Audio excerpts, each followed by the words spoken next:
that's how I got into music. I met this guy, Jay Will and Diamond Kisan, who is still here.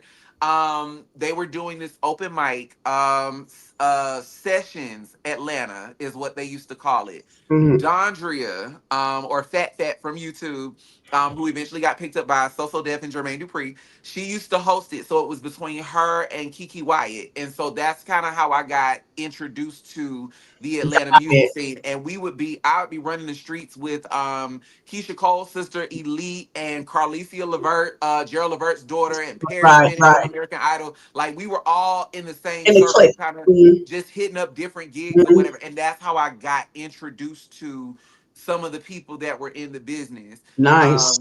And so when people were moving to LA, I was like, well, I'm gonna stay here and I'm gonna just, kind of get my Anyway. footing. Mhm. There was a deal that was on the table with an independent label that was here. They were distributed through Sony. That was a conversation at one point. That deal did not go through because at 21 they wanted me to be 15, and I couldn't. I had had too much life experience by then. Was that, yeah, when you Um, finish. yeah, I'd had too much life experience by then. I also was in a relationship. This was my last for real, relationship. We lived together, first adult relationship for real. And I learned a lot, but that relationship quickly ended. And then I went back to school. I went back to school and I went to Georgia State. And I did 2 years at Georgia State. I changed my major again, and I was a journalism major Okay. and took another break. And this break was a lot longer because real life started Life be happening. life, yeah. Yeah, life was life. And like Yeah, by yeah, this it is. point, yeah, by this point, like I had fallen in love again. I had started working on this album. My dad was getting sicker because at the time my dad was fighting liver cancer. So Mm, my dad was mm, getting sicker. And so like mm. life was happening. And so, like I said, you're changing jobs, you're moving, you got people coming in and out of your life. You got all of these different things happening. It would have been great television. But it was like, all right, your dad passes, and then your grandmother passes, his mom, and then your dad passes, and then it's like, okay, now I'm working overnight security at a sex club, but I'm also, a stripper again. I'm also a stripper again, and then I got me a job working at Grady. And so it's all of these All things these that are things. just trying to find my way, Yes. just trying to find my way. How did you find the And time? You said you're 36 or 86. I mean, damn, why do you find listen, honey, listen, when I tell you I'm a fairy, I have lived a long time. I'm a lot Yes, older than y'all yes. think, Many okay? lives, many lives. Okay, Yeah. I am halfway to 500. So, we're Yeah. lit. And DJ was Joan of Arc in his former life. Okay. listen, in a former life, I am, all jokes aside, in a former life, I believe I have done many things. I've done great things. Yes. I was probably building pyramids and freeing the slaves. I don't know. I was Work in doing the a lot. water. Yes. I was doing a lot. And 2017 is when I really got back into the music scene because I had kind of taken a step back. Like I said, going back to school, That's got in right. these situations with these people. And I was like, you know what? Let me really make this a thing. I put out a record in 2013 and I was like, all right, let's really jump back out here and do this for real, for real. And so that's when I started meeting all these different people. Like they would put me on a show here and I wouldn't know until the day of that we're honoring Selena Johnson, or I'm opening up for Kiki Mhm. Wyatt here, or I'm Mhm. opening up for Sammy B Slade, and that's where all these other opportunities started to roll Wow. in. I Yes. remember being at an open mic and I was singing The Way, Jill Scott, and at the time, before, like I said, your voice changes over time, and at the time, I wasn't even smoking weed then. I don't know if I can say that, but at the time, like I was able to hold out these long notes. Like we'd be up there 25, 26, 27 seconds, and I'd just be holding the note, and the people like, Wow. "Is it gonna end?" Like I really was on my Mariah Carey for real, for real. Yes. I remember singing The Way, and I remember holding this note so long, and Tweet stood up, and I didn't even know she was there. And I was like, it's Charlene. Right. Right. Not It's even speak Charlene. Yes. like Yes. this is Charlene. Like, this is Missy. Like, yeah. And so Yes. she, after the show, she was like, you should come to my show. I'm doing a show on Thursday. I was like, all right, cool. Well, I'll come. And got to meet Angie Stone. You know, there were all these other people that were at the show. And so it's like you kind of Yes. find yourself, and I was like, okay, so this is how you do it. You go to these events and you go sing, or you go and you show support, and then the people will You got to be in a loop. you Yes. got to be in the loop. But also, this is where I learned that all support is not equal, Yeah. Not with your because interest. you will show up for everybody, Mm-hmm. and your audience will be just as empty because the same people that you didn't showed up to support, they not there for you. Yes. And so that's when I learned about leverage. Before I even got with my therapist, Yes. that's when I learned about leveraging. Okay, so who's don't do it unless it's reciprocal. You Yeah. know, we're not doing this to get something, but I can't at the same time be running in the overdraft, and I need. Right. Right. So that's Because kind of where we got there. you need an anchor as well. You know, where's your support? So where's your anchor? Where's my support system? Yeah. Who's going to refill my cup when it Yes. runs empty? Mm-hmm. 5 miles till empty. Hello. All right, And hello. so, but that's even meeting Nikki Gilbert. Like, you meet all these people, and it's like, okay, so like this is a real thing. I really could do this. I really can find myself in these things. Now, mind you, just to take you back a little bit, around now I met K Michelle at the beginning of her career. I'm not even trying to name drop, but just this Oh, is go just ahead. It's all right. this is like random stuff that would happen. And so around the time like 20, this was like 2009, no, 2010, 2011. So this is like when Twitter is real popular. Like the Mm-hmm. celebrities and everybody, like Kim and Keisha were beefing, Sierra and Rihanna were beefing, like you had to be there. And Mm-hmm. I remember being introduced to K Michelle. I remember reading a Sister to Sister article, and I tweeted something about her, and she slid in my DMs. And at the time, I'm in this relationship, and she sent me a DM and was like, "What part of town do you live in?" Because nobody was able to assess this song the way that you broke this song down. I want to sit with you, Mm-hmm. and I want to get into that. Wow. And she was like, "Come meet me at the tavern in this area. This is where I'm at."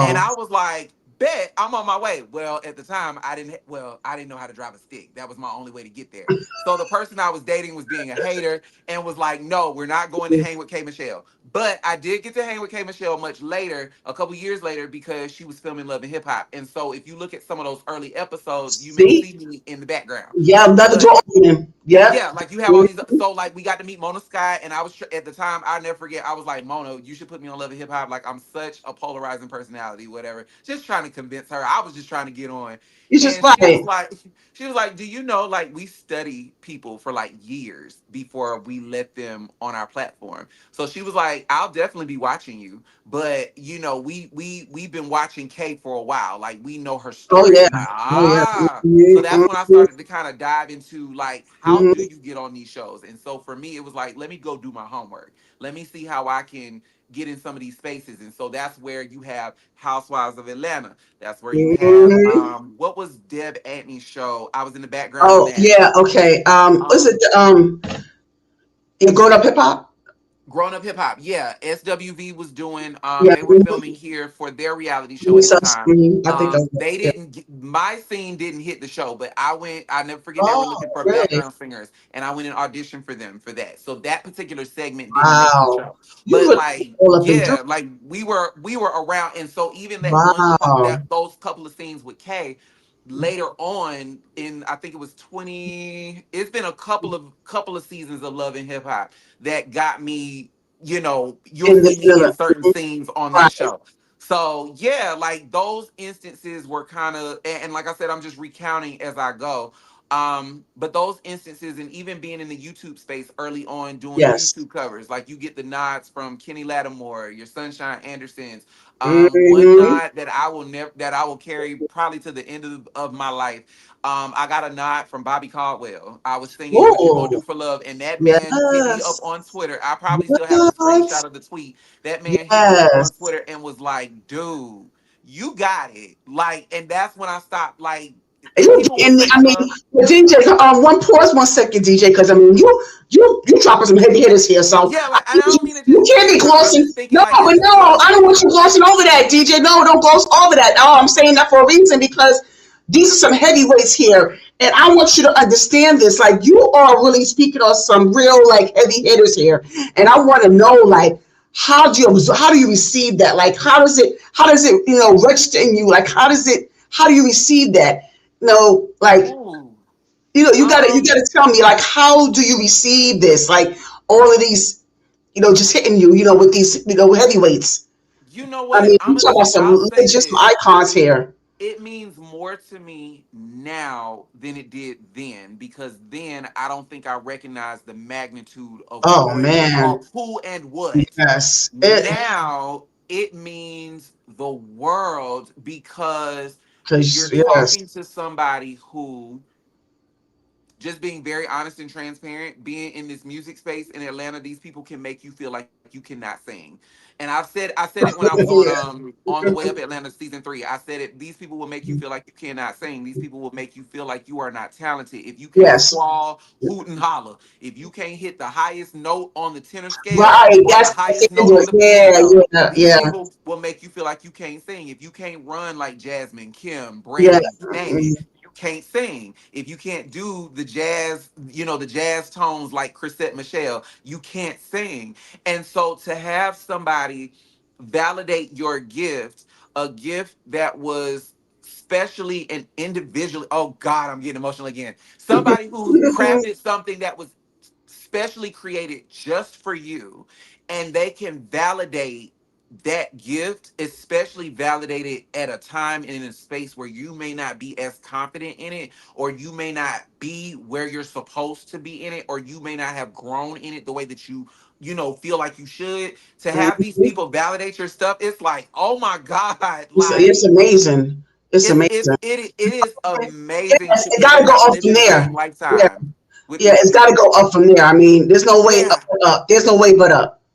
Yeah, Yeah, I'll even that's say the when I was auditioning for Kelly. So this is a story I've never told. So you're actually getting this Oh, exclusively. exclusive. I was in school at Georgia State. I was like, all right, this is it. Like, if we don't do this, like, we're out of here. Like, I'm never doing music again, because I was at a point where I didn't want to do it anymore. Because, like I said, the people will Hmm. make you feel like they Hmm. will rob you of your joy. You cannot let these people rob you of your joy. And I remember a friend of mine calling me and was like, Kelly Price is looking for background singers. You should audition. And I was like, I'm not auditioning for that, because she's already made her decision on what she's gonna do. She picked her background singers. But I was like, you know what? It set on me, and I literally waited to the last minute. I got up one morning, I went to the gym, and I purposely tried to sabotage my audition tape because I did not sleep the night before. We were out partying. What? Got up, went to the gym, left the gym, and was sitting in the car and was like, today's the last day to submit an audition tape. Can I live with this if I don't audition? And as I'm driving, like, the question begins to replay, and I'm like, no, I can't. I'm gonna audition because I know her music. I'm going to audition because it may work this time. Let's just see. We don't know. So I called my vocal coach and I was like, Avery, I'm coming over. I gotta sing the national anthem. I need you to film this. And if I mess up, I need you to stop me and make me do it again. He's like, all Mm-hmm. right, cool. And I said, and we're gonna do it all day if we have to until we get this right. Mm-hmm. But I have got Mm-hmm. to submit my audition tape today before this time. And he's like, all right, cool, let's get it done. And I think after about 8 or 9 takes, because I tell people I'm the king of the national anthem, but I'm also a perfectionist. You would hate to see me in my studio sessions because my engineer would be like, that was perfect. And I'm like, no, it wasn't, because I scratched here. Let's do it again. Ah. So, but we were in that thing, we were in his apartment, in his living room, and I was like, in the home of the brave. And I was like, did I do it? And he's like, yes. And I was like, yes. So we did it. Awesome. So I submit the tape and I go home and I take a nap. And I wake up from my nap and I get on Instagram, and my video was the second video that she picked. So I was like, oh, so What? I'm in the competition now. I'm like, okay. Right? You So me, I'm like, this ain't gonna last long. You're trying to psych yourself out in the process. And so we went through a couple of different changes. We would have these Zoom meetings, and what we didn't know, it was literally like making the band. It's like you're having these Zoom meetings, and she's pouring into you, but you don't know that that's a challenge. And Mhm. so at the end of the challenge, she would get on Instagram and she'd be like, "All right, cool. So if I'm gonna post two lists, and on list A, if you're on list A, then you're still in the competition. If you do not see your name on list A, Thank you so much for participating. You're out. And so, like, you would see these numbers start to dwindle. And so, there was a point in the competition where we had two groups. I had an all guy group, and then I had an all girl. It was a mixed group. So, it was Mhm. me and four of the girls, and then me and these three other guys. And like some of the songs we had to learn just off the top of my head, "For the Love of the People" by the Clark sisters, and we had to learn our own individual parts. Okay, we had to learn Wow.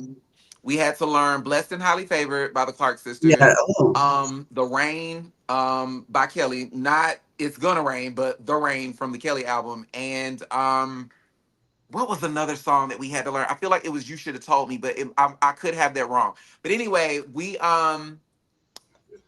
would do we like I said, we would break off into these groups, learn the parts, and then we would have to sing the song with our individual groups in front of her. And it may be her, her husband, her assistant, um and whoever else might be on the panel that night. And I remember my group did "For the Love of the People," and I took Dorinda's part. So we're singing Mhm. it, we're all in unison, whatever. And her assistant was like, "Sing this part again." So he singles me out. He's like, "Sing this part again." And the way I sang it, when Dorinda sings it, she sings it straight. For me, I added a little Run. something at the end. It was uh "For God so loved the world that he gave his only son." It was something like that, something real subtle. Mm-hmm. And he's just like, "You're no longer in the competition because the original record didn't do that." And that's when Miss Price was like, "No, no, no, no, no, no, no, no. Mm-hmm. Cause just know that we are blessed and highly favored." And then so I jumped in and took the note under her. And she's like, "You want a voice like that, you want to eliminate from You this eliminate. competition?" No. So I'm still in the competition. My guy group, they Wow. eliminated, but I was still in it. So I was like, "All right, Right. cool." So we're do. And then we had to do one-on-one interviews. And in those one-on-one interviews, some of the questions were, "What was the date my debut album dropped?" Or, "What's your favorite song out of my entire catalog?" That was the first question she asked me. First of all, at the time she was on the West Coast, I was on the East Coast. So she thought I was on West Coast time. So when she called around this point in the competition, backstory, she tells everybody, "I'm going to call you. I have your individual numbers. I'm going to call you, and I'm only going to call you one time. So any call that comes through on your phone, pick it up because it may be me. And I'm Mm. only going to call you one time. If you do not answer this call, consider yourself eliminated from this competition." So I was like, "Oh, we getting to the meat of it now." Okay. And I remember she called me. It was like 1 in the morning, and I'm a night owl, so I'm always up at all Right. times of night. So she calls and she's like, "I'm so sorry to call you so late." And I said, "Oh no, please, this is normal for me. So I'm normally up at this hour." She's like, "Well, that's good to know." And she's like, "So I just want to get into a couple of questions just to kind of get a feel for you or whatever." And she's like, "What's your favorite song by me?" And I said, "Well, today it's "I Still Do" from the Priceless album." But I was like, if you ask me what my favorite song by you was yesterday, it's "She Wants You" from your debut, from your second album. But I've been playing "Don't Say Goodbye" nonstop for the last 2 weeks from your debut. But then some days "Metamorphosis" is my favorite. But then on other days, my favorite is "Never Been Scared." And she's sitting there like, "You haven't named a single yet. Right. Single. Right. You named Like, the. Yeah. why do you know?" And she's like, "Why do you know these songs?" And I'm like, "Well, I know these songs because I know you used to do backgrounds for Mariah. And so you kind of take after her in the way that you craft your songs. Like, I know that this song is the sequel to this song. And with this song, what you did was you took us on a little segue, but you brought us back here." And she was like, Amazed. nobody at the label knew Mhm. that. Nobody at the label understood that. And the fact that you were able to. So I have another question. And so we start diving in, and Yes. she's like, "This, Right. That this. okay." So I have the video in my phone still. And one Wow. day I need to check to make sure it's not under the clause of my NDA. But I'll show y'all the video of how it went. Yeah. Oh, I would But love to see it. yes, she literally was like in front of everybody because she would do these Instagram reels and she would come on and she would talk to us and give us the instructions for the next challenge or whatever. And she was like, I'm gonna just tell y'all right now, like interviews were great, but the person that y'all need to look out for is Melvin Rambo. Mm, He is an intentional singer. He has come prepared to learn and acquire what this team has to offer, but he also knows the artist that he is singing for. He knows the yes. catalog, he Yes. knows the deep cuts, the features. Like it was one feature, God's Gift by Jeff Majors, and she was like, you really got to be a fan to know that. And I'm like, I was a fan the moment I heard it. Mhm. The moment I heard it, like the harps and the what's the line? There are no extra people. I was like, oh, like it just gives me goosebumps when I think about it. I just get so excited. But anyway, so that's how I ended up doing backgrounds for Miss Price. I was at the grocery store minding Wow. my own business. We were at the end of the semester, and I got a phone call while I was in the checkout line at Kroger, and one of my friends was like, "Oh my god, like congrats, like Kelly picked you." And I'm like, "What do you mean she picked me?" They're just like, "Yeah, like you are her background singer." I'm like, Wow, you the "How last you know that?" two. Like nobody even knew I was auditioning. And sure enough, if you scroll through her timeline, you will find that video where she announces that myself and Wow. Arlisha M from TikTok and all over social media, like she has this huge Instagram following. But that's how we got picked as her background singers. Arlisha was picked before I was. Wow. But that's how that whole journey started. And so some people, are just like, oh, well, that's his only claim to fame. Well, honey, it's a great claim to fame Yeah. to have Hey, because some people can't even get in the room. right. It's, So, hey, hey, that's what it is. Let that be known then. Okay. Well, hey. you So know, so be it. So and when while we were doing that, we were doing Kanye's Sunday service. We were doing backgrounds for Yummy mm, Bingham. We were outside doing the things. And doing the then, things, I love so that for you. God Yeah, is I love good. that for you. So when did you become DJ the singer? I became DiiJai The Singer in high school. I was writing songs, and the way I got into writing songs that a lot of people don't know, I used to feel like my parents didn't listen to me. I felt like y'all just want to ruin my life. You want to run my life. You want to tell me what to do, and nobody's listening to me. And so I was like, y'all may not be able to hear, but you can read. So I'd be writing these songs, and I'd just be like, I wanna go Here out. it is. I want to leave the house, but my daddy said I gotta talk to my mama, and you know that she says no always. She says no always. She says no always. Like it's just real silly little ditties, and I remember a fond memory. Monica has this song "So Gone."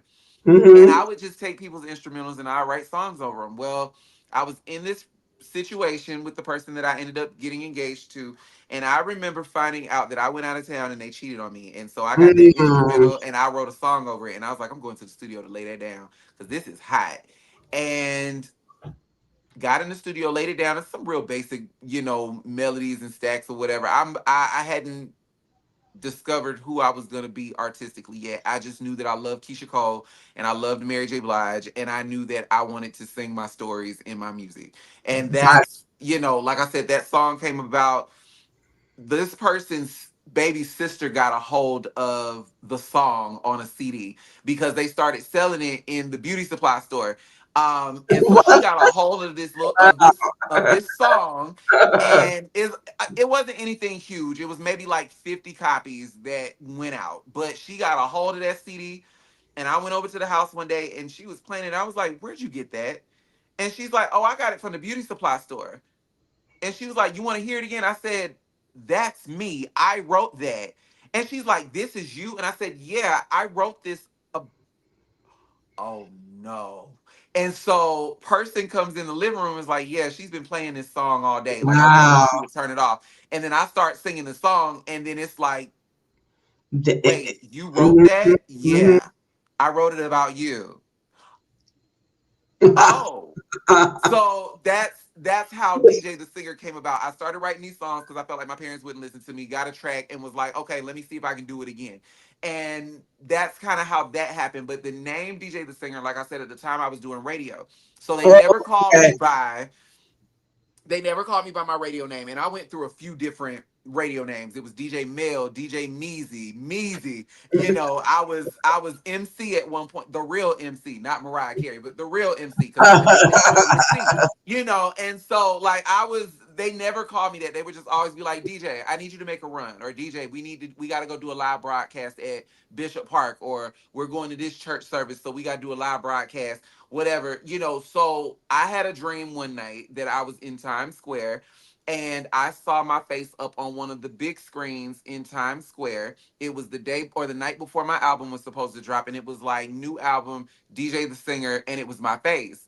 And I was just like, well, we'll take that as a sign. Let's run with it. Now, I will say, as of recent, I have definitely considered changing my name to some nigga named Melvin. But I don't think marketing wise, I don't think that would go over well. So No, yeah. Yeah, stay where you are. Stay where you are, DJ. You're yeah, fine. we'll stay with DJ the Yeah, Singer. And yes, like yes. when it comes to my personal life, it's like who it's not about it's like Cheers. You want to go where everybody knows your name. It's just which name do you know? Like you know my uncle. Right. My uncle is the only one that calls me Junior. Around the house, it may be Melvin, it may be Mel, it may be MC, it may be M. It just depends on who you're talking to. If we're in a certain space, they be like horse, or they be like donk, or they be like booty, or whatever the case may be. Whatever it is. But I just be outside. I just be living my life. Yes, living it very much abundantly.